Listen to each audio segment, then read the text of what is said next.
Hi guys and welcome back to the channel Deepak Yadav Education. Welcome to the daily current affairs of 25 of July 2023। तो guys आज है तारीख 25 जुलाई 2023 और है Tuesday.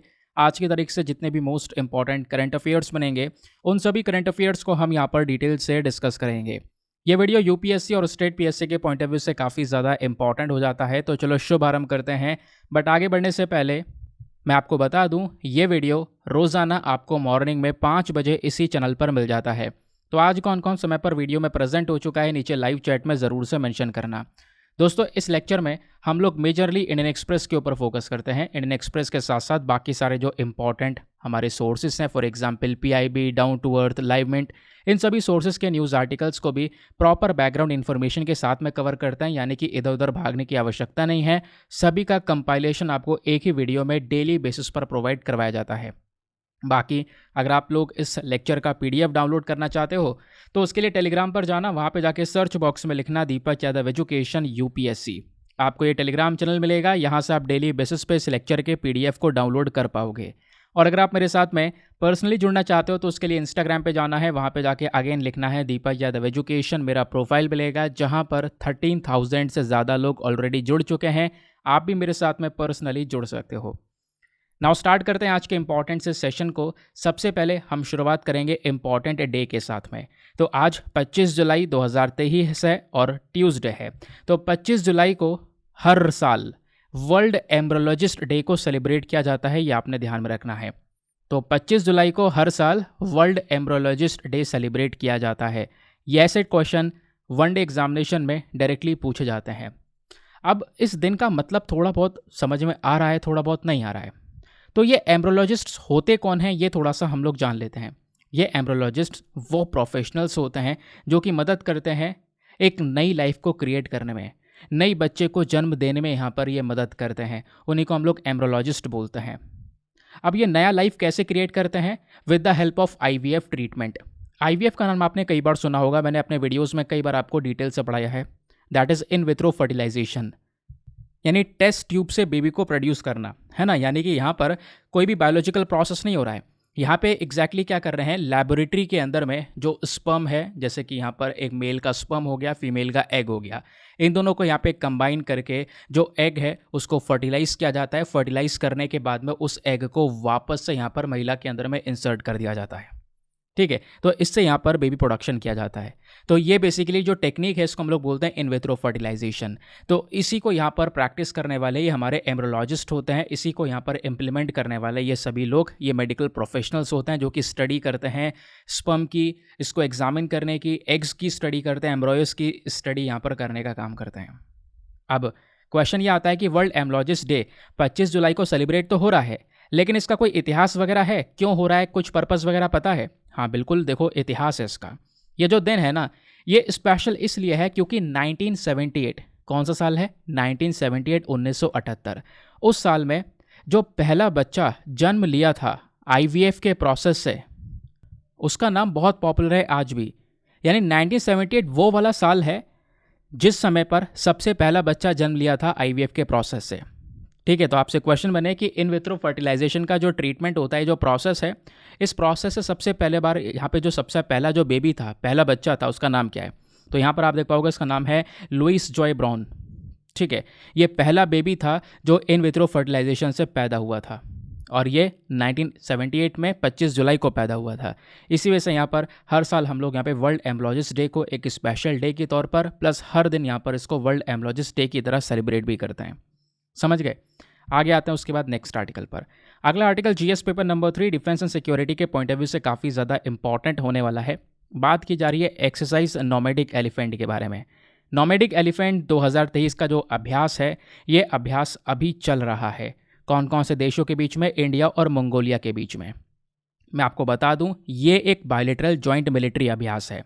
तो nomadic elephant, देखो दोस्तों ध्यान रखना, बहुत सारे एग्जामिनेशन में नोमैडिक एलिफेंट को लेकर क्वेश्चन ऑलरेडी पूछा जा चुका है। इवन जो यहाँ पर कौन बनेगा करोड़पति है ना, उसमें भी एक बार इस नोमैडिक एलिफेंट को लेकर क्वेश्चन पूछा गया था। खैर उसकी बात अलग है, हम एग्जाम की तैयारी कर रहे हैं, हम उसकी बात कर रहे हैं। तो एक बायलैटरल जॉइंट मिलिट्री अभ्यास है नोमैडिक एलिफेंट।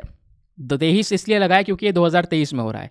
17 जुलाई को यह अभ्यास शुरू हो चुका है और 31 जुलाई 2023 तक ये अभ्यास चलने वाला है। तो क्वेश्चन कैसे बनेगा एग्जामिनेशन में आपसे डायरेक्टली पूछा जाएगा नोमैडिक एलिफेंट नाम का जो अभ्यास है ये कौन कौन से दो देशों के बीच में कंडक्ट किया जाता है। तो पहला तो हो गया इंडिया और सेकंड हो गया मंगोलिया। ठीक है, तो अब की बार 2023 में जो ये एडिशन हो रहा है अभ्यास का, ये 15वां एडिशन है। हर साल होता है ऑल्टरनेटिव बेसिस पर, कभी मंगोलिया में कभी इंडिया में। अच्छा, 2023 का अभ्यास कहाँ पे हो रहा है? ये मंगोलिया की कैपिटल में हो रहा है। मंगोलिया की कैपिटल है उलानबतर, वहाँ पर यह अभ्यास हो रहा है। जो मंगोलियन आर्म्ड फोर्सेस यूनिट के सोल्जर्स हैं प्लस इंडियन आर्मी के सोल्जर्स हैं, Jammu and Kashmir light infantry regiment के जो यहाँ पर सोल्जर्स हैं, वो सब आज के समय पर पार्टिसिपेट कर रहे हैं इस अभ्यास के अंदर में। क्लियर? इस अभ्यास का मेन मकसद है कि इंडिया और मंगोलिया के जो मिलिट्री रिलेशंस हैं उसको और ज़्यादा मजबूत करना, आपस में फ्रेंडशिप को और ज़्यादा बढ़ाकर चलना। प्लस जो मेन थीम है दोनों ही देशों का वो यह है कि हम आतंकवाद से कैसे लड़ सकते हैं, आतंकवाद से कैसे टैकल किया जा सकता है, उसको लेकर ऑपरेशंस के ऊपर यहाँ पर फोकस करेंगे दोनों देशों की जो मिलिट्री हैं वो। उसके अलावा दोनों देश मिलकर, दोनों देशों के सोल्जर्स आपस में अभ्यास कर रहे होंगे, तो एक दूसरे की जो स्पेशल टेक्निक्स है वो यहाँ पर सिखाने वाले, एक दूसरे का जो एक्सपीरियंस है वो आपस में शेयर करने वाले हैं। ओवरऑल होगा क्या? ओवरऑल होगा इससे कि दोनों देशों के जो बायलैटरल कॉपरेशंस हैं, खासकर डिफेंस सेक्टर में जो कॉपरेशंस हैं, डिफेंस के रिलेशंस हैं, वो संबंध और मजबूत होंगे। ठीक है, इस अभ्यास के दौरान इंडिया और मंगोलियन जो ट्रूप्स हैं ये आपस में अलग अलग ट्रेनिंग एक्टिविटीज़ में भी शामिल होने वाले हैं, ताकि अपने स्किल्स को और ज़्यादा यहाँ पर बढ़ाया जा सके, अपनी क्षमताओं को और ज़्यादा इन्हेंस किया जा सके, इंक्रीज़ किया जा सके। क्लियर? आगे आता है नेक्स्ट आर्टिकल पे। यहाँ पे बात की जा रही है हुलू गिबों के बारे में। इस टॉपिक को जीएस पेपर नंबर 3 एनवायरमेंट वाले सेक्शन से लिंक कर सकते हो दोस्तों, डायरेक्टली क्वेश्चन बन सकता है। अब की बार 2023 का एग्जाम्पल बता रहा हूँ, 2023 में ओरेंगुटून को लेकर क्वेश्चन बना था, याद होगा, आपने देखा होगा पेपर। ऐसा बन जाएगा क्वेश्चन, हमने कोई इमेजिन नहीं किया था। इस वजह से यहाँ पर इस वीडियो के अंदर भी कुछ ऐसे छोटे छोटे पोर्शंस के ऊपर भी मैं फोकस कर चल रहा हूँ कि वो आपका कुछ भी छूटे ना। ठीक है, यहाँ पे आपका द हिंदू का वीडियो तो हो ही रहा है कवर, उसके साथ साथ इसमें भी मैं बिल्कुल यहाँ पर एक मेजर पॉइंट्स के ऊपर फोकस करने की कोशिश कर रहा हूँ हर एक इंपॉर्टेंट सोर्सेज से। तो यहाँ पे हुलू गिबों के बारे में बात की जा रही है। ये जो बंदर की प्रजाति आपको दिख रही है ना, इसको एप बोलते हैं। एप बेसिकली मानव की तरह ही काफ़ी हद तक सिमिलर होता है, इनमें इंटेलिजेंस भी बहुत अच्छा होता है, बहुत ज़्यादा दिमाग होता है। तो ये एप के है, ये एप जो है, एप की अलग अलग स्पीशीज़ होती हैं, उसी में से यहाँ पर ये जो स्पीशी आपको स्क्रीन पर दिख रही है यह है हुलू गिबों। ये हुलू गिबों काफ़ी न्यूज़ में है, ठीक है, क्योंकि इसकी जो संख्या है वो लगातार ख़त्म होती चली जा रही है, इसको लेकर चिंताएं व्यक्त की गई हैं, इस वजह से ये न्यूज़ में है। अब क्या क्या पढ़ना है एग्जामिनेशन में, कहाँ कहाँ से क्या क्या क्वेश्चंस आ सकते हैं वो मैं आपको बता रहा हूँ। सबसे पहली चीज़, ये हुलू गिबों एकलौता एप है, एकलौता बंदर की ऐसी वाली प्रजाति है जो इंडिया में पाई जाती है। इंडिया के साथ साथ यहाँ पर ये जो गिबों हैं Bangladesh, north east India, Myanmar और साउथ वेस्ट चाइना में भी पाई जाती है।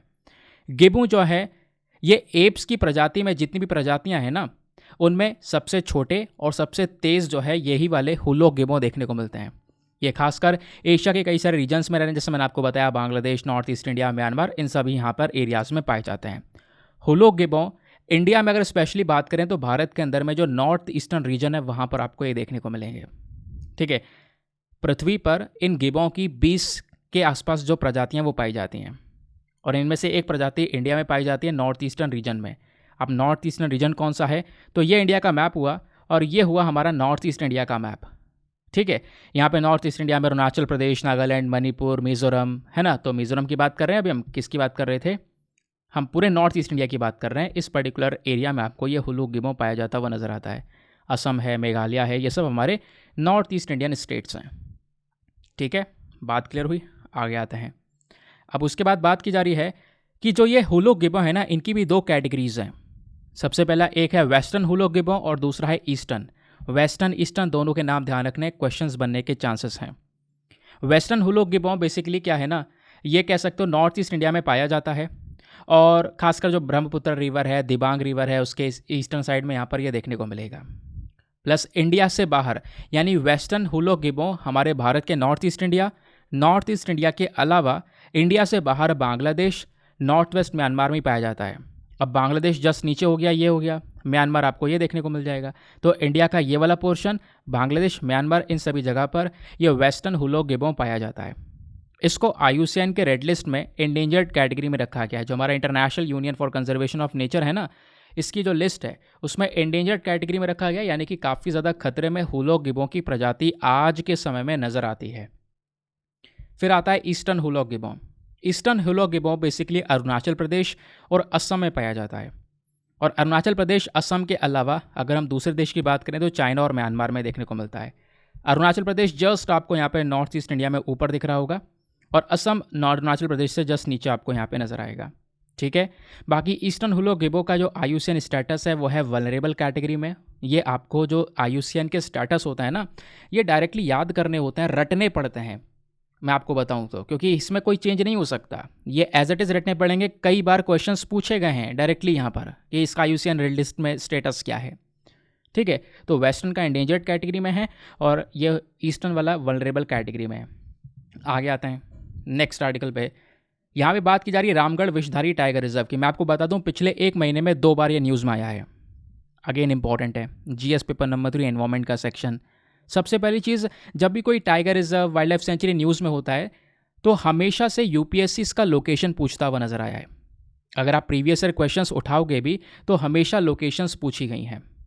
अभी हुआ क्या कि इस रामगढ़ विषधारी टाइगर रिजर्व के अंदर में यहाँ पर एक कब का यहाँ पे जन्म होता है, तो उसकी वजह से यहाँ पर एक टाइगर के बच्चे का जन्म होता है, तो उसकी वजह से यहाँ पर ये थोड़ा बहुत न्यूज़ वाला फैला था, काफ़ी चर्चा में था, काफ़ी सारे अलग अलग न्यूज़पेपर में, हिंदी अखबारों में भी छपी थी खबर। तो इसकी वजह से यहाँ पर थोड़ा बहुत जान लेंगे हम लोग रामगढ़ विषधारी टाइगर रिजर्व के बारे में। तो पहली चीज़ का लोकेशन कहाँ पर है, ये राजस्थान के अंदर में है। राजस्थान में स्पेशली एक डिस्ट्रिक्ट है बूंदी डिस्ट्रिक्ट। ठीक है। तो राजस्थान का जो साउथ ईस्टर्न पोर्शन है, अब आप कहोगे साउथ ईस्टर्न कौन सा हो गया, तो सिंपल सी बात है, मैप ड्रॉ कर लिया करो। ऊपर हो गया नॉर्थ, नीचे हो गया साउथ। ठीक है। इधर हो गया यहाँ पे हमारा वेस्ट और इधर हो गया ईस्ट। इसमें और डिवाइड करना तो साउथ ईस्टर्न पोर्शन ये वाला हो गया। तो सपोज ये राजस्थान है तो साउथ ईस्टर्न पोर्शन राजस्थान का ये वाला पोर्शन हो गया। ठीक है। तो इस वाले रीजन में यहाँ पे जो है ये रामगढ़ विषधारी टाइगर रिजर्व आज के समय पर लोकेटेड है। और ये जो रामगढ़ विषधारी टाइगर रिजर्व है, इसके आसपास कई सारे और भी टाइगर रिजर्व्स हैं। मुकंदरा हिल टाइगर रिजर्व है ना, रणथाम्बोर टाइगर रिजर्व भी देखने को मिल जाता है। ये टाइगर रिजर्व जिसकी बात कर रहे हैं हम, यहाँ से एक नदी बहती है, मेज नदी। कौन सी? मेज नदी। मेज रिवर जो है ना, ये चंबल नदी की एक सहायक नदी है, ट्रिब्यूटरी है। वो इस टाइगर रिजर्व से, यानी रामगढ़ विषधारी टाइगर रिजर्व से गुजरती है। रामगढ़ विषधारी टाइगर रिजर्व का टेरेन देखोगे तो काफ़ी हिली इलाका है, पहाड़ी इलाका आपको देखने को मिलेगा। और इस पूरे टाइगर रिजर्व के अंदर में एक पेड़ की प्रजाति है जो कि बहुत ही ज़्यादा बड़े मात्रा में है, पूरे डोमिनेट करती है इस एरिया को। वो पेड़ की प्रजाति कौन सी है? वो है धोक। इसका साइंटिफिक नेम है एनोगेसस पेंडुला ट्रीज। ये वाले पेड़ यहाँ पर स्पेशली काफ़ी ज़्यादा मात्रा में पाए जाते हैं। अगले आर्टिकल पर आते हैं। अब अगले आर्टिकल पर बढ़ने से पहले यहीं पर मेक श्योर कर देना, वीडियो पे जो लाइक का बटन है उसको प्रेस कर दो। एक टारगेट जो है हमारा 2000 लाइक्स का, उसको अचीव करवाना है, तो फटाफट अभी यहाँ पर आपने सुना है लाइक के बटन को प्रेस करोगे तो अभी वो टारगेट अचीव हो सकता है। अगले आर्टिकल में PM मित्र स्कीम के बारे में बात की जा रही है। तो हाल ही में हमारे जो प्रधानमंत्री है उन्होंने तारीफ़ की है, क्योंकि रिसेंटली आपको पता होगा महाराष्ट्र और गुजरात के अंदर में 2 मेगा टेक्सटाइल पार्क का फाउंडेशन स्टोन, इनकी जो नींव है वो रखी गई है, तो इसकी तारीफ़ की है। ये जो पूरा टेक्सटाइल पार्क बनाया जा रहा है ना, ये PM मित्र स्कीम के अंदर ही बनाया जा रहा है। तो ये PM मित्र स्कीम क्या है, थोड़ा सा इसके फुल फॉर्म जानते हैं, फिर आगे मैं आपको इसके बारे में डिटेल से बताऊंगा। एक अच्छा टॉपिक है, क्वेश्चन बनने के चांसेस हैं। PM मित्र की फुल फॉर्म है Pradhan Mantri mega integrated textile regions and apparel scheme. Mainly textile के ऊपर फोकस किया जा रहा है, कपड़े के ऊपर फोकस किया जा रहा है। जो हमारी कपड़ा इंडस्ट्री है उसको और ज़्यादा कैसे हम ग्रो कर सकते हैं, उसके ऊपर मेजर फोकस है PM मित्र स्कीम का। तो PM मित्र स्कीम क्या करता है, ये हमें एक अपॉर्चुनिटी देगा। इससे हम क्या कर सकते हैं अपने देश के अंदर। देखो, अब मैं आपको जो समझा रहा हूँ उसको बहुत ध्यान से सुनना। आजकल जो कपड़ा बनता है और इंडिया एक्सपोर्ट करता है, तो वो ऐसे नहीं बनता, उसके पीछे बहुत लंबी कहानी है। एक जगह पर उसकी स्पिनिंग होगी, एक जगह पर बुनाई होगी, बुनाई होने के बाद में एक जगह पर कढ़ाई होगी, फिर तीसरी जगह पर उसको ले जाएंगे, वहाँ पर जाके इस पर कलर किया जाएगा, चौथी जगह पर ले जाएंगे, वहाँ पे प्रिंट होगा, पाँचवीं जगह पर ले जाएंगे, पैकिंग होगी, फिर उसके बाद जाकर एक्सपोर्ट होगा। तो ये सारा काम अलग अलग जगह पर हो रहा है। एक जगह पे काम हो गया सीधा, यहाँ फिर कई दूसरी इंडस्ट्री बहुत दूर पर है, तो सीधा गाड़ी से यहाँ पर सामान दूसरी इंडस्ट्री पर लेकर जाना पड़ेगा। काफ़ी मुश्किल हो जाता है इससे। हमारा जो एक्सपोर्ट है वो काफ़ी डिले भी हो जाता है, बहुत देरी से यहाँ पर काम चल रहा होता है। तो पीएम मित्र स्कीम के अंदर मेजर फोकस ये है कि ये सारी जगह, यानी जो ये सारा काम होता है ना कपड़े इंडस्ट्री के अंदर में, जो हमारा कपड़ा इंडस्ट्री है उसमें कढ़ाई, बुनाई, कलर करना, प्रिंटिंग करना, ये सारा काम एक ही जगह पर होगा। उसके लिए एक पार्क बना दिया जाएगा, यानी एक बड़ा पार्क होगा, सारे काम उसी में ही होने वाले हैं। समझ गए? एक ही पर्टिकुलर लोकेशन पर। इससे क्या होगा, लॉजिस्टिक कॉस्ट कम लगेगा। पहले अलग अलग इंडस्ट्रीज़ में घूमना पड़ रहा था, यहाँ से सामान, यहाँ से चलो कलर हो गया, प्रिंट करवाने चलो, ये हो गया वो करवाने चलो, लेकिन अब सारा काम एक ही जगह पर हो जाएगा, सीधा यहीं से तैयार हुआ और सीधा एक्सपोर्ट हो गया। इससे क्या होगा, ट्रांसपोर्टेशन का खर्चा हमारा काफ़ी बच गया। तो यही मेन मकसद है पीएम मित्र स्कीम का। ठीक है, ये इस प्रकार के यहाँ पर जो टेक्सटाइल पार्क्स हैं उसको बनाना। और इसी स्कीम के अंदर में बोला जा रहा है कि एक स्पेशल पर्पस व्हीकल, यानी एक अलग से बॉडी बनाई जाएगी। वो बॉडी हमारी केंद्र सरकार या राज्य सरकार के हाथ में होगी, यानी केंद्र सरकार, राज्य सरकार उन बॉडीज़ को ओन करेंगी। और वो बॉडी क्या करेंगी, वो बॉडी देखेंगी कि ये जो प्रोजेक्ट है पीएम मित्र स्कीम, ये अच्छे से लागू हो पा रहा है या नहीं हो पा रहा है। बाकी पीएम मित्र की फंडिंग कैसी होने वाली है, तो जो हमारा टेक्सटाइल वाला मिनिस्ट्री है, मिनिस्ट्री ऑफ टेक्सटाइल, ये सबसे बड़ा फाइनेंशियल सपोर्ट प्रोवाइड करवाएगा। ये कुछ पैसा प्रोवाइड करवाएगा डेवलपमेंट कैपिटल के फॉर्म में। और ये जो सपोर्ट है 500 करोड़ पर पार्क के हिसाब से सपोर्ट हो सकता है। जो हमारी राज्य सरकार है वो भी यहाँ पे लगातार सपोर्ट करेगी, फ्री लैंड पार्सल देगी, लगभग एटलीस्ट 1000 एकड़ ऑफ लैंड के आसपास का जो एरिया है वो यहाँ पर स्टेट गवर्नमेंट प्रोवाइड करवाएगी। तो अलग अलग हेल्प मिल रही है, सब मिलकर काम कर रहे हैं ताकि हम अपने टेक्सटाइल सेक्टर को ग्रो कर सकें। ओवरऑल हमारी देश की जो ग्रोथ है वो यहाँ पर हो सके। फिर बात आती है नोडल मिनिस्ट्री की। तो कौन से मंत्रालय के अंडर में सारा काम हो रहा है, मिनिस्ट्री ऑफ टेक्सटाइल्स के अंदर में सारा काम हो रहा है। जो हमारी गवर्नमेंट ऑफ इंडिया है, जो भारत सरकार है, भारत सरकार ने यहाँ पर प्लान किया है कि ऐसे जो पार्क्स हैं, है ना, ऐसे टेक्सटाइल के जो पार्क्स हैं उनको हम लोग अलग अलग स्टेट्स के अंदर एस्टेब्लिश करेंगे। कुछ मेजर स्टेट्स को चुना गया है। वो मेजर स्टेट्स कौन कौन से हैं, तमिलनाडु, तेलंगाना, गुजरात, कर्नाटका, मध्य प्रदेश, उत्तर प्रदेश और महाराष्ट्र। क्लियर हो गया? आगे आते हैं ना। आज का जो थंबनेल वाला आर्टिकल है वो वाला टॉपिक यहाँ पर आता है। नाम है फिब्रोमियाल्गिया। फिब्रोमियाल्गिया क्या है, ये कंडीशन क्या है, इसको हम लोग थोड़ा सा समझने की कोशिश करेंगे। देखो ये ना काफ़ी न्यूज़ में था रिसेंटली। मुझे लग रहा है बीच में एक स्लाइड गायब हो गया जिसकी वजह से यहाँ पर ये सेक्शन गायब हो गया, लेकिन कोई बात नहीं, इंपॉर्टेंट चीज़ हमारी एज इट इज़ है, यहीं पर आपको स्क्रीन पर नज़र आएगी। जो फिब्रोमियाल्गिया है ना, ये एक लॉन्ग टर्म हेल्थ कंडीशन है। एक ऐसी हेल्थ कंडीशन जहाँ पर पूरे शरीर में बहुत भयंकर दर्द होने लगता है। ठीक है, इसकी वजह से क्या होता है, पूरा यहाँ पर जो हमारा मस्कुलोस्केलेटन है, जो पूरा शरीर है उसमें दर्द होता है, थकान बहुत ज़्यादा होने लगती है। ये होता कैसे है, तो यहाँ पर जो ये कॉजेज़ है इसके पीछे, फिब्रोमियाल्गिया के जो मेन कॉजेज़ आपको देखने को मिल जाएंगे। ठीक है, वो अभी सही से पता नहीं है, उसके बारे में कोई जानकारी अभी अवेलेबल नहीं है। जो भी स्टडीज़ यहाँ पर आज के समय पर हो रही हैं, है ना, उन स्टडीज़ ने अभी तक यही दिखाया है कि काफ़ी सारे लोग जिनको पहले से यहाँ पर काफ़ी पेन का डिसऑर्डर है, उनको ये प्रॉब्लम्स हो रही हैं।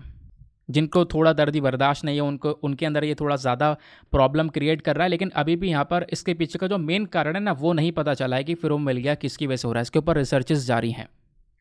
नाउ अब बोला जा रहा है कि इसमें पूरा शरीर, आपका ब्रेन, स्पाइनल कॉर्ड, रीढ़ की हड्डी वगैरह पूरी बहुत ज़्यादा दर्द करने लगती है। इसके लक्षण क्या हो सकते हैं, जब भी फिब्रोमियाल्गिया होगा तो मोस्ट कॉमन जो लक्षण दिखाई पड़ेंगे वो है दर्द और थकान। मसल्स में यानी मांसपेशियों में दर्द हो जाना, थकान हो जाना, जो हमारा जॉ है उसके अंदर यहाँ पर दर्द होना, सर में दर्द होना, उसके अलावा माइग्रेन जैसा हेडेक हो सकता है, डाइजेस्टिव प्रॉब्लम्स हो सकती हैं, ब्लडर कंट्रोल इश्यूज़ हो सकते हैं। अब क्वेश्चन यहाँ पर यह है कि जो ये फिब्रोमियाल्गिया है यह किस चीज़ की वजह से अफेक्ट होता है, कौन इसको अफेक्ट करता है। तो यहाँ पर कोई भी व्यक्ति, मतलब किस व्यक्ति को ये बीमारी हो सकती है, तो कोई भी व्यक्ति, यहाँ पर किसी भी व्यक्ति के अंदर में ये फिब्रोमियाल्गिया बन सकता है। किसी भी उम्र के बच्चे को भी, या कह सकते हो इसमें बच्चा भी हो सकता है, बूढ़ा भी हो सकता है, जिसको यहाँ पर ये प्रॉब्लम हो सकती है। जो महिलाएं होती हैं इनमें ज़्यादा प्रॉब्लम, मतलब कह सकते हो ज़्यादा चांसेस होते हैं फिब्रोमियाल्गिया डेवलप होने के as compare to the man.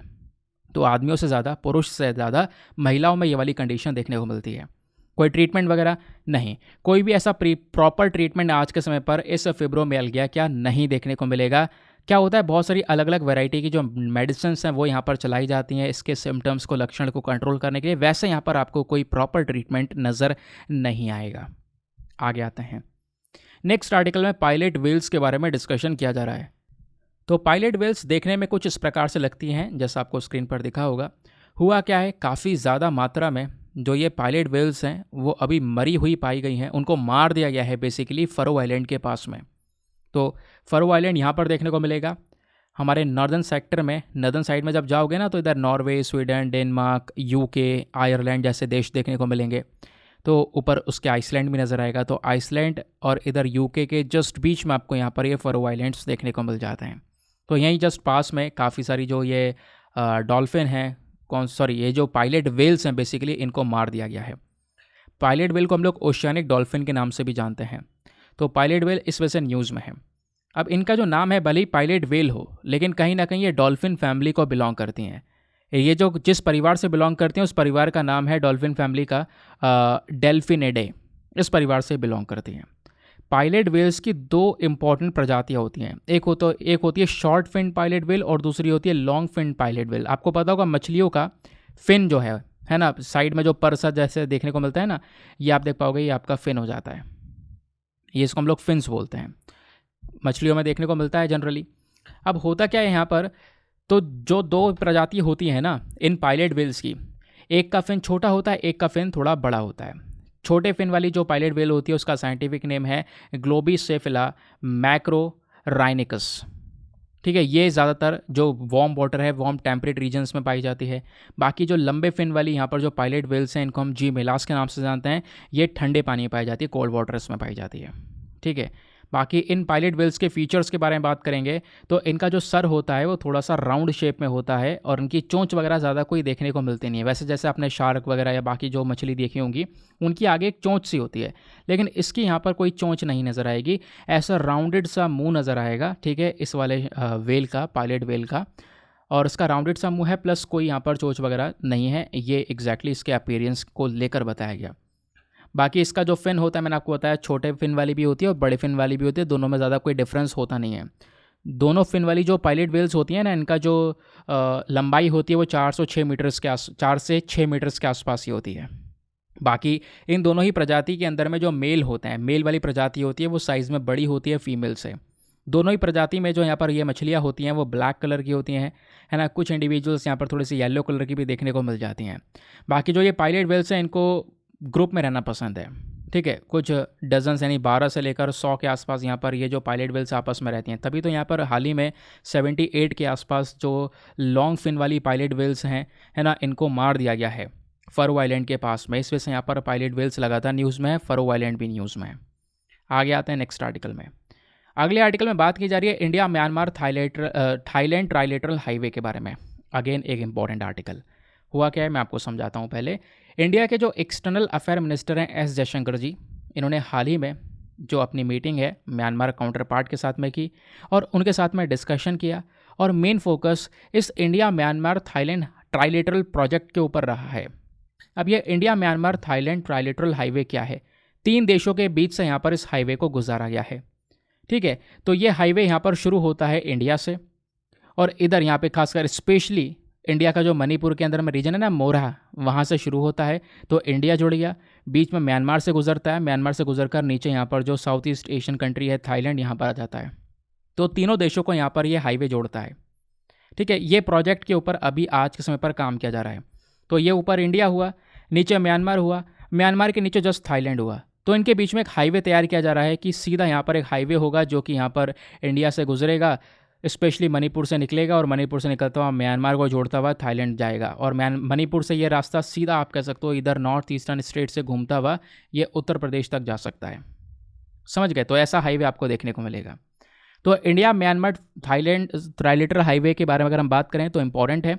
सबसे पहली चीज़, इसका मेन मकसद है कि रोड बना देना एक तीनों देशों के बीच में, प्रॉपर रोड की कनेक्टिविटी होना, सीधा बाइक से निकलना तो भी आप थाईलैंड पहुंच सको। प्लस ये जो हाईवे है, इस हाईवे में जो डिस्टेंस होने वाला है 1360 किलोमीटर्स के आसपास का डिस्टेंस होने वाला है। ठीक है, ये स्टार्ट होगा मणिपुर के मोरहा से और उसके बाद यहाँ पर म्यांमार से पास होगा, थाईलैंड के अंदर में जो माईसोट है यहाँ तक ये पहुँच जाता है।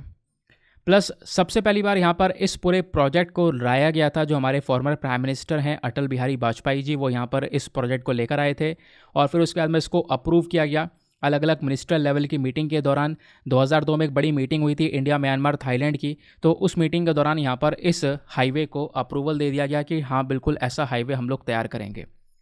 फिर उसके बाद इस हाईवे का जो कंस्ट्रक्शन है वो भी स्टार्ट हो चुका था। 2012 में कंस्ट्रक्शन स्टार्ट हुआ और अभी कई सारे जो फेसेस हैं वो पूरे कर दिए गए हैं, अभी भी काफ़ी काम बाकी है। तो इंडिया म्यांमार की फ्रेंडशिप, थाईलैंड की फ्रेंडशिप और ज़्यादा मजबूत होती हुई नज़र आएगी इस पर्टिकुलर प्रोजेक्ट से, हम ऐसा कह सकते हैं। तो एक साइड पर इंडियन साइड पे बात करेंगे तो ये जो प्रोजेक्ट है इसको मिनिस्ट्री ऑफ एक्सटर्नल अफेयर जो है वो यहाँ पे लागू कर रहा है, म्यांमार और थाईलैंड की अपनी अपनी मिनिस्ट्रीज़ के साथ में मिलकर। क्लियर हो गया? तो दोस्तों ये थे आज के सारे हमारे आर्टिकल्स। आई होप आपको बेहतरीन तरीके से सब कुछ क्लियर हो चुका है। नाउ अब हम लोग डिस्कशन करेंगे अपने क्वेश्चंस का। अगर आपने अच्छे से लेक्चर सुना है तो बहुत आराम से आप यहाँ पर क्वेश्चंस को अटेम्प्ट कर पाओगे। अब आपके टेस्ट की बारी है, ठीक है? तो टेस्ट देना है फटाफट। चलो मैं आपको पहले क्वेश्चन बताऊंगा सारे के सारे, फिर उसके बाद आप देखो क्वेश्चन जैसे बताता हुआ चलूंगा ना, आपने आंसर नीचे कमेंट सेक्शन में देते हुए चलना है। फिर एक साथ मैं आपको सभी क्वेश्चंस के आंसर्स बता दूंगा, फिर उसको आप मैच कर सकते हो, देख सकते हो कितने क्वेश्चन आपने सही किए और कितने गलत किए। तो सबसे पहला क्वेश्चन आता है रामगढ़ विषधारी टाइगर रिजर्व को लेकर। इस टाइगर रिजर्व को लेकर 3 स्टेटमेंट्स दिए गए हैं, बताना है इनमें से कितने स्टेटमेंट सही है। कौन सा स्टेटमेंट सही है ये नहीं बताना है, कितने स्टेटमेंट सही है वो बताना है। पहला स्टेटमेंट कि जो ये विषधारी टाइगर रिजर्व है ये राजस्थान के अंदर साउथ ईस्टर्न पार्ट में लोकेटेड है। सेकेंड स्टेटमेंट जो चंबल नदी है वो इस रिजर्व से बहकर निकलती है। थर्ड स्टेटमेंट ये जो रिजर्व है यहाँ पर सबसे ज़्यादा मात्रा में एक पेड़ पाया जाता है जिसको धोक के नाम से जानते हैं, ठीक है, या फिर अनुगेसिस पेंडुला के नाम से जानते हैं। ये पेड़ सबसे ज़्यादा पाए जाते हैं इस रिजर्व में। तो बताओ इन तीनों स्टेटमेंट्स में से कितने स्टेटमेंट सही हैं। Option number A option number A only 1, option number B केवल केवल 2 स्टेटमेंट सही हैं, ऑप्शन नंबर सी या फिर तीनों के तीनों स्टेटमेंट सही हैं, या फिर ऑप्शन नंबर डी इनमें से कोई सा भी स्टेटमेंट सही नहीं है। फटाफट इसका आंसर दो। मुझे पता है इसमें काफ़ी सारे लोग कन्फ्यूज होने वाले हैं क्योंकि कोई एक स्टेटमेंट थोड़ा सा कन्फ्यूजिंग सा है। अगले आर्टिकल पर आते हैं। नेक्स्ट आर्टिकल में आपसे वेस्टर्न हुलॉक गिबों के बारे में पूछा गया है। वेस्टर्न हुलॉक गिबों को लेकर 2 स्टेटमेंट्स दिए गए हैं, बताना है कौन सा स्टेटमेंट सही है। पहला स्टेटमेंट जो ये हुलॉक गिबों है ना ये पाया जाता है वेस्टर्न हिमालयन रीजन में, केवल ओनली लगाए दोस्तों, ये ध्यान रखना, केवल और केवल वेस्टर्न हिमालयन रीजन में पाया जाता है। सेकंड स्टेटमेंट इसको IUCN के रेड लिस्ट में एंडेंजर्ड स्पीशीज़ के अंदर में रखा गया है। तो बताओ इन दोनों स्टेटमेंट्स में से कौन सा स्टेटमेंट सही है। Option A 1 only, option B 2 only, option C दोनों सही है, ऑप्शन डी दोनों गलत हैं। तो अगला क्वेश्चन KBC का, कौन बनेगा करोड़पति का मजाक कर रहा हूँ यार, मैं आपको दिखा रहा हूँ। KBC में एक क्वेश्चन पूछा गया था नोमैडिक एलिफेंट को लेकर, है ना, जो अभ्यास था। तो नोमैडिक एलिफेंट जो है एक बायलैटरल मिलिट्री एक्सरसाइज है। एक तरफ इंडिया है, दूसरी तरफ बताओ कौन सा देश है, मंगोलिया, मालदीव्स, थाईलैंड या फिर श्रीलंका। तो इस क्वेश्चन को यहाँ से देख सकते हो। नोमैडिक एलिफेंट नाम का जो अभ्यास है कौन से 2 देशों के बीच में होता है। Option number A India Russia के बीच में, option number B India France के बीच में, option number C India Mongolia के बीच में, या ऑप्शन नंबर डी इनमें से कोई नहीं। अगले क्वेश्चन पर आते हैं। नेक्स्ट क्वेश्चन में PM मित्र स्कीम के बारे में बात की गई है। PM मित्र स्कीम को लेकर 2 स्टेटमेंट्स दिए गए हैं, बताना है कौन सा स्टेटमेंट सही है। पहला स्टेटमेंट इस स्कीम में क्या होगा कि अपॉर्चुनिटी मिलेगी लोगों को कि वो सेमीकंडक्टर वैल्यू चेन को बना सकते हैं। सेकेंड चीज़ इस स्कीम को इसको लागू किया जा रहा है union ministry of electronics and information technology के थ्रू। तो बताओ इनमें से कौन सा स्टेटमेंट सही है। Option number A 1 only, option number B 2 only, option number C दोनों सही हैं, या ऑप्शन नंबर डी दोनों गलत हैं। नाउ नेक्स्ट क्वेश्चन में बात की जा रही है फिब्रोमियाल्गिया के बारे में। फिब्रोमियाल्गिया को लेकर 2 स्टेटमेंट्स दिए गए हैं, बताना है कौन सा स्टेटमेंट सही है। पहला जो फिब्रोमियाल्गिया है ये एक क्रोनिक हेल्थ कंडीशन है, एक ऐसी कंडीशन जिसकी वजह से पूरे बॉडी में, शरीर में दर्द होता है। दूसरा स्टेटमेंट जो मेन है, जो पुरुष हैं, पुरुष में ज़्यादा ये बीमारी देखने को मिलती है as compare to the women. तो बताओ कौन सा स्टेटमेंट सही है। Option number A 1 only, option number B 2 only, option number C दोनों सही हैं, या ऑप्शन नंबर डी दोनों गलत हैं। तो दोस्तों ये हम थे हमारे सारे के सारे क्वेश्चंस। आई होप आप लोगों ने, सभी लोगों ने मैक्सिमम क्वेश्चन को बिल्कुल सही अटैम्प्ट किया होगा। चलो फिर आंसर्स को देखना स्टार्ट करते हैं और लास्ट वाले क्वेश्चन से आंसर को देखना स्टार्ट करेंगे, ठीक है। तो यहाँ पे पूछा गया था फिब्रोमियाल्गिया को लेकर कि बता दो दोनों स्टेटमेंट्स में से कौन सा स्टेटमेंट सही है। तो इसका सही उत्तर है ऑप्शन नंबर ए 1 ओनली, केवल पहला वाला सही है, दूसरा गलत है। क्यों? फिब्रोमियाल्गिया में मैंने आपको बताया था कि शरीर में दर्द होता है। पहला तो सही है। दूसरा गलत है क्योंकि महिलाओं में ज़्यादा देखने को मिलता है, ना कि पुरुष में। यहाँ पर रिवर्स करके आपको स्टेटमेंट दे दिया गया है, दैट इज़ वाई सेकंड गलत है, पहला सही है। फिर नेक्स्ट क्वेश्चन में आपसे पूछा गया था पीएम मित्र स्कीम को लेकर, बताओ दोनों स्टेटमेंट्स में से कौन सा सही है। तो यहाँ पे दोनों के दोनों गलत हैं। पहली चीज़, यहाँ पे कोई सेमीकंडक्टर की बात नहीं की जा रही है, केवल हम यहाँ पे कपड़ों की बात कर रहे हैं, टेक्सटाइल इंडस्ट्री की बात कर रहे हैं।